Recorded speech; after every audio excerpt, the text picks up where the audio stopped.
And at this time, I'd like to introduce Roseanne Stocker from the Rotary Club of Flagler Beach. And Roseanne is going to introduce our morning speaker, Jean Irwin. Roseanne?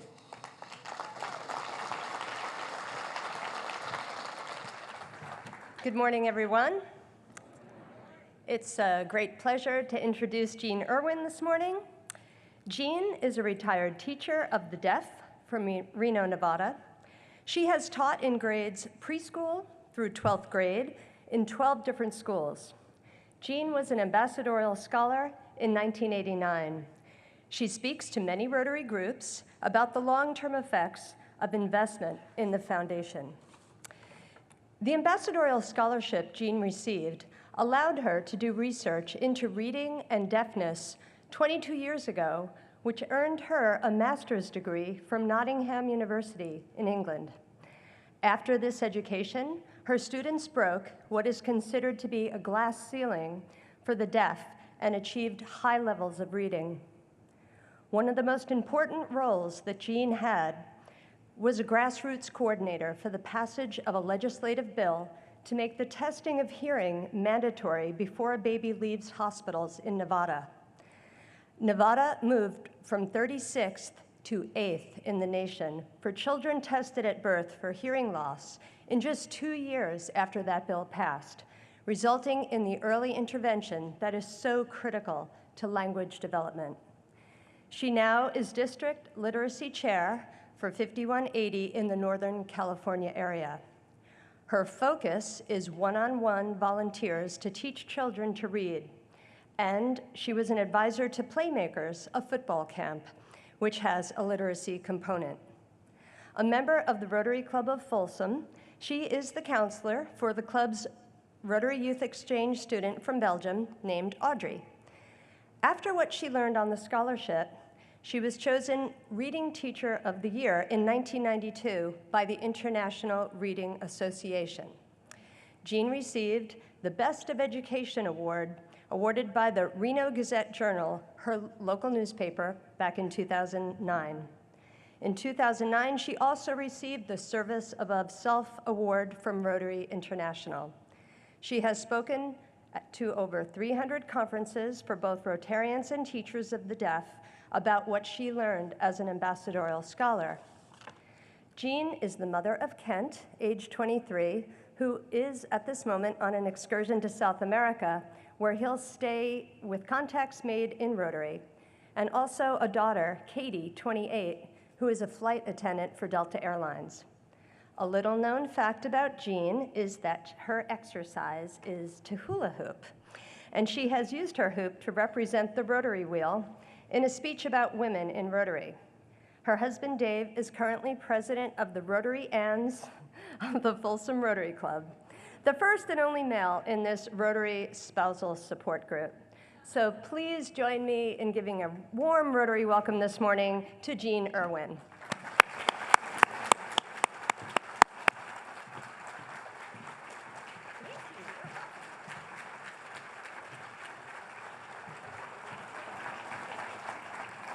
Wow, that was such a great introduction. I can hardly wait to see what I'm going to say.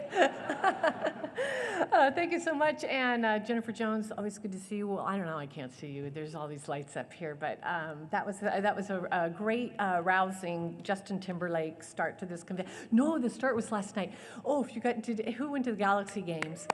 The Game X. Oh my gosh, that was such a fun way to start everything out. It was fantastic.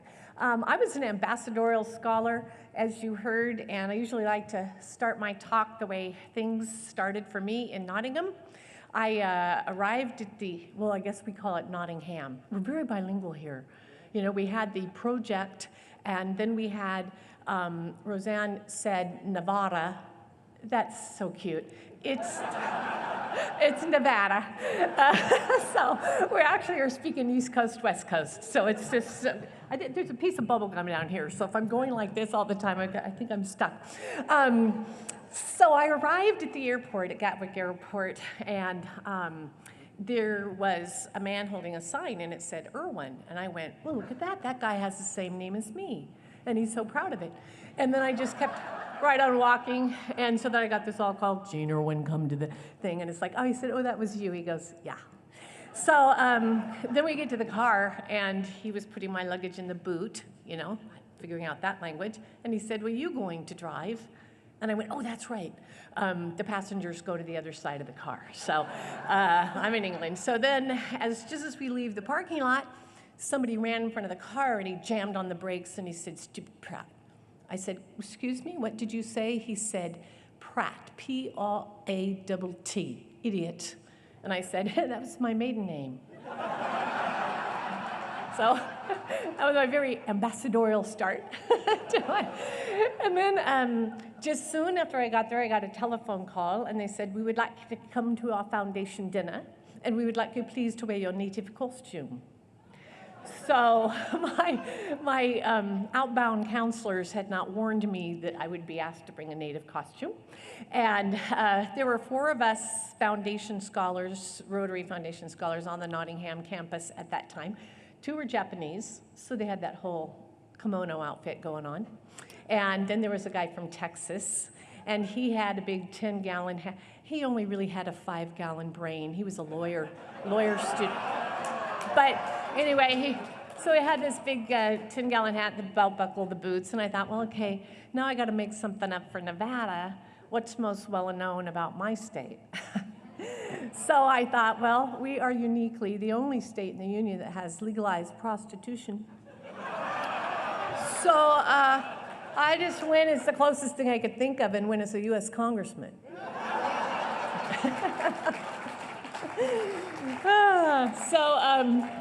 Got there, you know, and they have, it's in their clubs, they always have, for those of you who visited, you know, the loyal toast. And you say, to the Queen. And they would add to George Bush. It was George Bush when, and they would do that for me, but I would be, like Jennifer said, the only woman in the room because there were no women in Rotary, of course, at that time, way back when. So they'd love to introduce me, and here is our speaker from the colonies. like they didn't get that July 4th memo, you know. So it's really good. They said, you know, what you have done with our language is terrible, but what the Australians have done is unforgivable. So they would let me in. And it was really amazing because on one of the very first talks that I gave, a gentleman approached me and he said, from the Rotary Club meeting, he said, we just discovered my 2-year-old daughter is deaf. And so I'm wondering if you could come and give us some advice. We're thinking of moving to the US to have some better schools for her. They had their own business. They were willing to do that. And I was able through Rotary to go visit a lot of schools in Great Britain and talk to them about what the best schools were right there that they had. And this guy stood up and he said, you know, I got in Rotary to help people, and here Rotary is helping me. So it was very, very good from the outgo. So I want to tell you first about what I went to study. I went to study reading and deafness. And it's always a surprise to many people that the deaf don't typically read above a 4th grade reading level graduating from high school. And I have a little examination for you.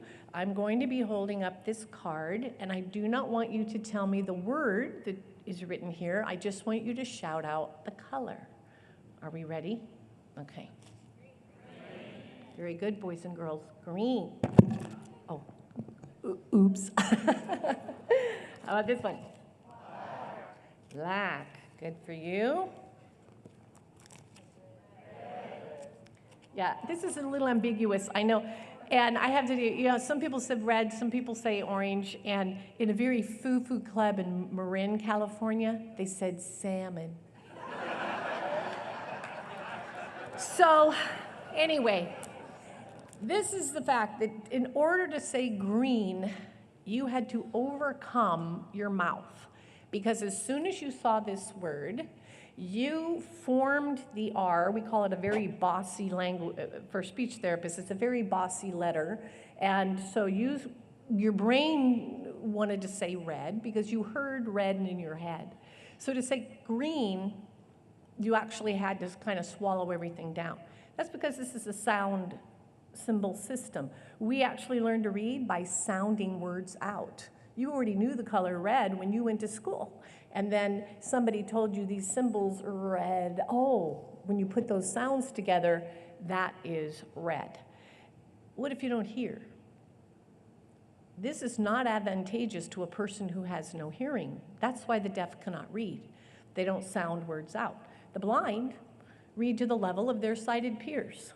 The blind have no trouble reading whatsoever.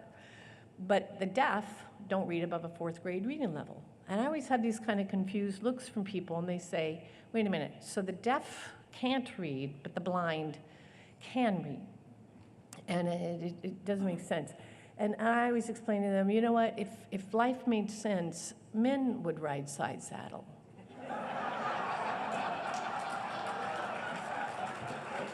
So, you're gonna have to take my word for it, okay?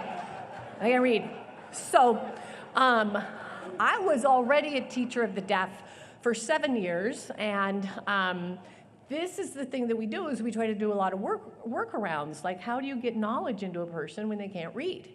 And then I heard about this particular professor that was doing some cutting-edge work in psycholinguistics. And I made a comment at a party. I wonder what they're studying over there in England that we don't have here. And a little angel Rotarian heard me and said, well, we have this program. It's an international scholarship. Now, I was older. I was 35. I'd already been teaching a long time. But they said, you should apply for this scholarship. And do you know any Rotarians up there in Nevada? And I said, no. And they go, well, John Esquaga is one. John Esquaga owns one of the biggest casinos. It's actually in Sparks. And the club that sponsored me was the Sparks Rotary Club, but Reno is so close to hell you can see Sparks. So it's right there. So anyway, I went to and apply. I went there, and then he pointed me to these people, and then I had this interview. And I don't know about any of the other alumni, but my interview was down in Sacramento, actually where I live now, because our district was that big. So we had to go down to Sacramento for the interview, and they put you in a room with your competition.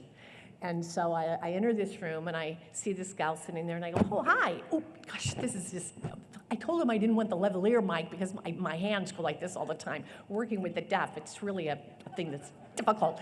So that's my excuse. That and the holes in my head. But where was I? Oh, yeah, so I go down there, and I said, hi, I'm Jean. I'm from Reno. And she said she was from Sacramento. I said, oh, do you go to Sac State? And she looked like she smelled something bad, and she said, I go to Yale. And I said, oh, heard of it. And then, so then this guy comes in, and she goes, oh, it's you. I haven't seen you in a while. What are you up to? And he said, I'm going to Harvard. And so they had this kind of high-level conversation, you know, because they could. And so then they called him in, and then they called me in. And then, so I said to these Rotarians, I said, listen, I know that the person before me is from Harvard, and I know the person following me is from Yale, and I went to Fresno State. So it's kind of like a rose between two thorns, huh? So then we come walking back down the aisle, and the Yale gal says, wow, there sure was a lot of laughing going on down there. I said, yeah, we were talking about you. So I got the scholarship. So anyway, the professor that I went to study with was, he was doing artificial intelligence. And as you know, it was very difficult to teach a computer how to talk. He was working all these things. You know, the British, they believe they invented the language, right? So they fed a computer the rules of English, and then they asked the computer to generate back what those rules were to form a language for the computer. And the computer generated its own language. It looked odd. So he passed around that to his colleagues, and they said, oh, deaf language. And he said, it's not deaf language. Why do you say it's deaf language? They go, I don't know, but it looks like that. And he had this epiphany. Oh my gosh, a computer is deaf. A computer has no ear for the language. So, and a little example of that would be, if I can say, I'm going home. And so a deaf child will learn that pattern, I'm going home, and they'll go, I'm going store. And you say, oh, no, you can't say I'm going store. You have to say, I'm going to the store. I'm going to the store. Oh, okay. So they learn that rule, and they go, bye-bye, I'm going to the home. Now, unless they're our age, they're not going to the home. They're just going home. Okay. They get that all established. And then they go, bye-bye, I'm going to the Safeway. And like, well, you don't need to say to the Safeway. You just say, I'm going to Safeway. What's that rule? This is the rule. That doesn't sound right. That doesn't sound right is most of our linguistic rules inside of us. How do you get those rules inside of us? So evidently there's a clicker here. So what I'm going to do, this was me at Nottingham University, and I'm squatting down because I had my 3-year-old take a lot of pictures, and she was always cutting my head off. So I'm going to try this. So teaching the deaf to read was my objective. And I'm going to show you when I came back from Nottingham, what this professor ended up, oh, you're not seeing me up there, what this professor ended up discovering. He said, you know what, you go into classrooms for the deaf, and the teachers are doing all the talking. So that doesn't work. The person learning the language should be doing the talking, not you, modeling for them all the time. So I really went to Nottingham to learn how to shut up and let my students do the talking. So he said, take that propensity that all children have, which is to read the same danged book over and over again. If you've ever had like a deadly book like Goodnight Moon in your home, and you have a little one, and that child wants to hear that same book over and over. Well, take that propensity in children, tell these deaf kids the same story over and over and over, and all deaf kids hear something, so you're repeating the story, and then have them retell it to you. And when you have it retell them to you, don't interrupt them, don't correct their speech, don't say, I'm going to the store, don't correct the grammar, just let them say it. And if they've heard that book enough, they'll create their own theories about language and self-correct, which is more valuable. So here's a videotape of right when I came back, and a young man named Teddy reading without interruption, although you'll see his face look at me like, I know you're gonna interrupt me, but I learned how to be quiet and just let him talk. You can't help me sitting in there.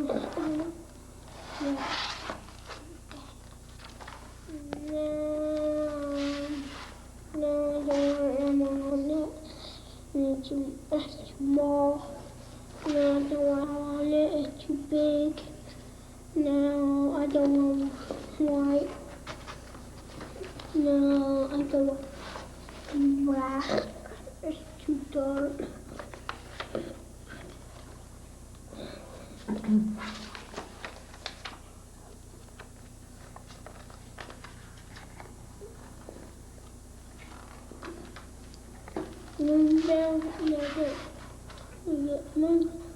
Can I get my county? Yes.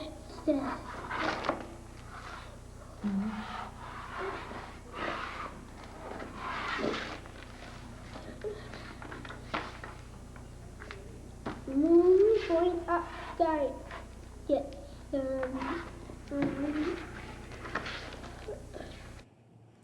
Here he is 8 years later. Okay. Hi, I'm Teddy, and this is a book by William Shakespeare, The Tragedy of Julius Caesar. It's about mostly about Cassius, Brutus, and Caesar.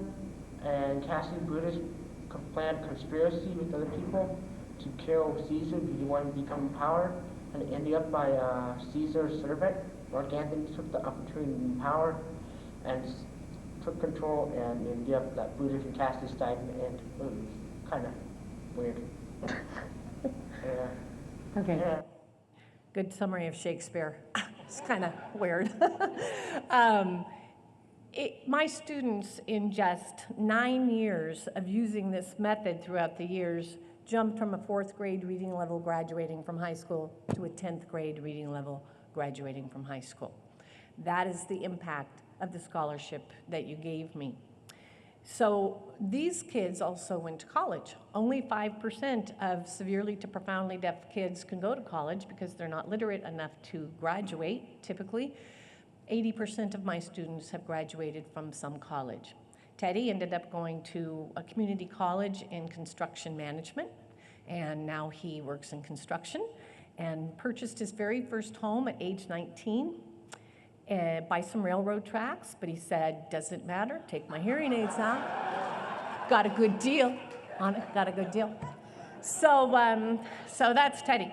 So I'm going to be talking for a while. I have people back there. So after some years, this is the success that this scholarship made, and it was really amazing. I went to a conference one time, and I explained what I learned on the scholarship, because that's what Rotarians say, hey, you have to pass that knowledge on. And I went to this conference, and I'm in the bathroom doing my business, and I hear some people come in, what a bust this conference is. Yeah, it's always the same old thing. You never learn anything. Well, except for that woman that went to England. That I'll use in my classroom. I said silently, because I didn't want to, yay, yeah, thank you so much, you know, from the toilet.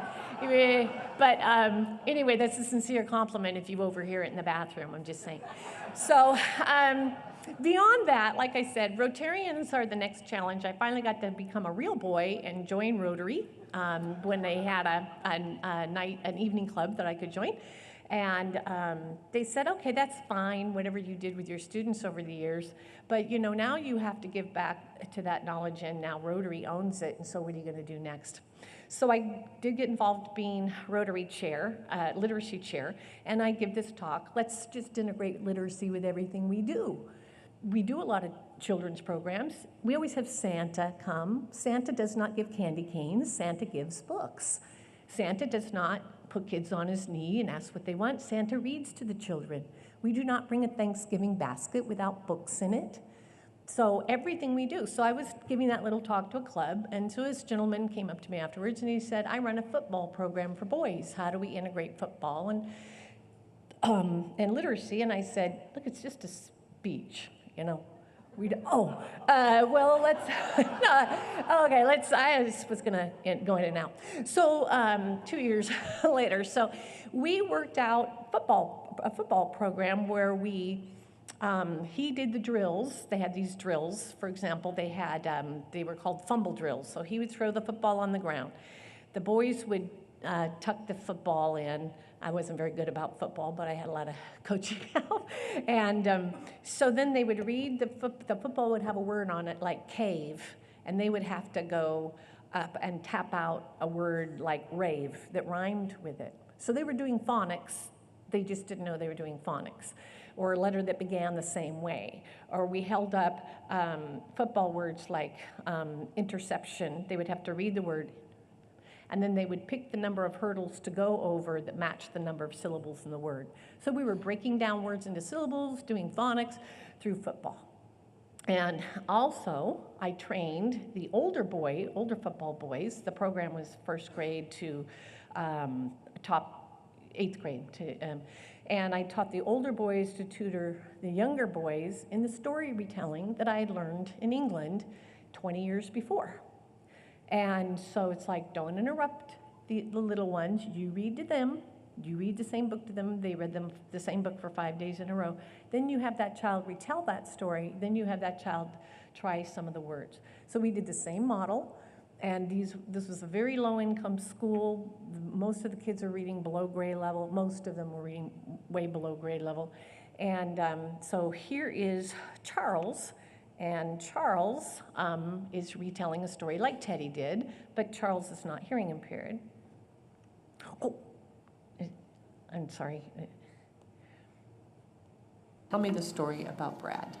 Brad had 3 sisters, and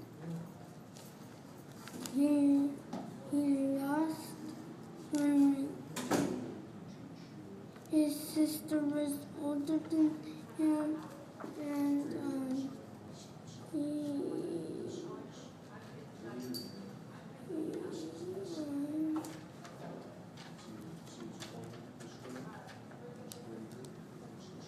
he practiced, and he lifted weights.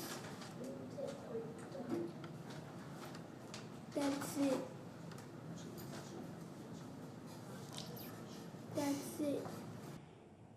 he didn't like my wait time that much. Charles came to us, he only knew 4 letters of his alphabet. And 2 summers where we had intense three-month summer programs, he ended up reading at a 1st grade reading level. And his mother said, thank goodness you've taught him to read. He reads to his little sister and gets her out of my hair. Charles made a lot of progress. What was really exciting for us was the older boys reading to the younger boys meant so much to the young boys to have those older boy role models. But most of all, because we taught those older boys that this is what you do as a dad. This is what you do as an older person. You read to younger people. And I love this picture, this next picture that we have here, which is, this is a different thing. Oh yeah, that's right. Okay, let me just tell you another way we integrated this, and because I got to get closed up on this. Okay, so another exercise we did in the football was far sidelines. This is the coach's thing, where the boys would read. So you're going to see this video with the boys reading, 4 boys reading or 5 boys reading at once, all different books. And the coach said, this is what happens to you in the game. People try to trash talk you. They try to tell you you're not going to win the game. They're going to try to tell you you can't succeed or that you're even stupid for trying, but you're not going to listen to them. You're going to keep playing your game and you're going to get better and better and you're going to win. So they would practice, part of our literacy drill was the boys practice reading while the coach trash talked them. And this is called, what the coach called far sidelines.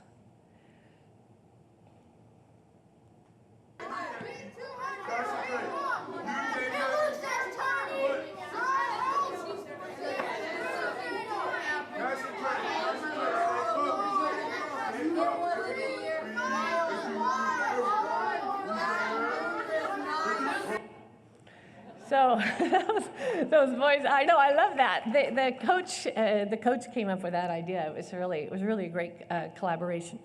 So the next picture, I'm sorry, they're just going to go. So the next picture I have, I love this picture. That's Nathan, such a struggling reader. He also made about a year's advancement in just 3 months with this kind of one-on-one reading, which is, I think, the best way that we could read as Rotarians. And I will tell you that nag is, Rotarians are always saying, gosh, we paid for your scholarship and everything, you owe us back. And so I was asked to go in the youth program, and this is packing up books for babies, and this is called Born to Read. And in that bag is a little bib that says, read to me. And the parent receives at the hospital, baby's first library card, a bib, and a little book for the baby's first book, and instructions how to get to their closest library. And so these are the youth helping us pack up those books and taking care of that. And you saw some Portuguese captions in my video. That was because I did a training down in Brazil, arranged by Rotarians. I trained 60 people on what I learned in Nottingham, and speech therapists and teachers of the deaf. And then we did a hearing aid grant program in Brazil. And then we did toilets, and you know a lot of people read in the bathroom. Don't ever think any project you do is not going to be associated with literacy, because it is. So I love that picture of these little girls. But didn't you see me in a workshop? It looks like I'm with young people, but those are teachers, and I'm training them on what I learned on the Rotary Scholarship in Nottingham. So this is many years later with quite a reach, and now I'm working on a project in Guatemala to bring hearing aids and hearing testing, which is a bill that I got through the legislature 20 years ago in Nevada, but we're trying to get hearing testing at birth. And there's a wonderful team in Washington of audiologists that we can bring along with us. And up in the corner, the 2 older girls, the one with the purple shirt, and they're both deaf. The other little girl I'm sitting with is hearing. They're all in the same family, 5 children, 4 of them deaf, and the baby not deaf. And she's already interpreting for them. Had those other girls been able to have their hearing testing when they were her age, they would be so much further ahead. So Guatemala is now. So I'm going to be at the House of Friendship trying to get partners for grants in Guatemala. So in closing, this is what I'd like to say, is you sent me as Rotary on an ambassadorial scholarship I really deserved to get that scholarship compared to those Harvard. And I always have Harvard Yale people come talk to me. Hey, I'm Harvard. But in closing, I'd like to say this. So I went to, I taught at a high school, and so I was asked to go recruit people for our youth program, RYE. And I said, there's lots of different groups you can pick from for these international studies, but ours is with a group called Rotary. I go, for example, Rotary is a group that is trying to wipe out polio worldwide, and we have these exchange programs, and this hand goes up. And this kid goes, what's polio? And I said, well, kids, everybody, tell him what polio is. Not one student in the room knew what polio was. And the class was Chinese, so these were some higher level kids. And I said, well, polio is a disease that cripples people. A lot of them have respiratory problems, so they used to put them in these big iron lungs. There's no cure for it, but we can inoculate against it. And I thought analogous to that is my mission was peace. My mission was peace. So it's like, will there be a day when somebody's saying, we're recruiting, we're a group, we're Rotary, we try to end conflict without the use of war? Will a hand go up? What's war? Well, war is when you can't talk about and settle things out, so you hurt one another so badly you can't walk. A lot of people can't breathe. A lot of people die from it. There is no cure for war, but we can inoculate against it with acts of peace.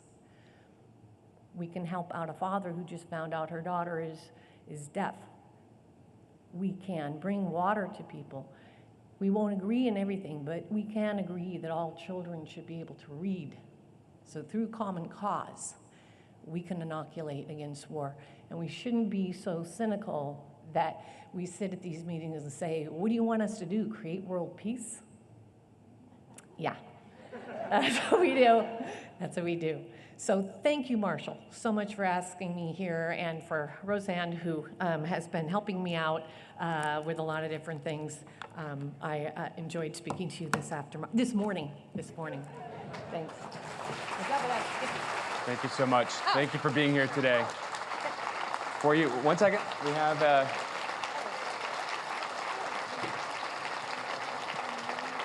lovely set of Rotary Serving Humanity glasses for you this year. Oh, really? So, Awesome. So thank you for being here. That was a great talk. Gene Irwin, everyone.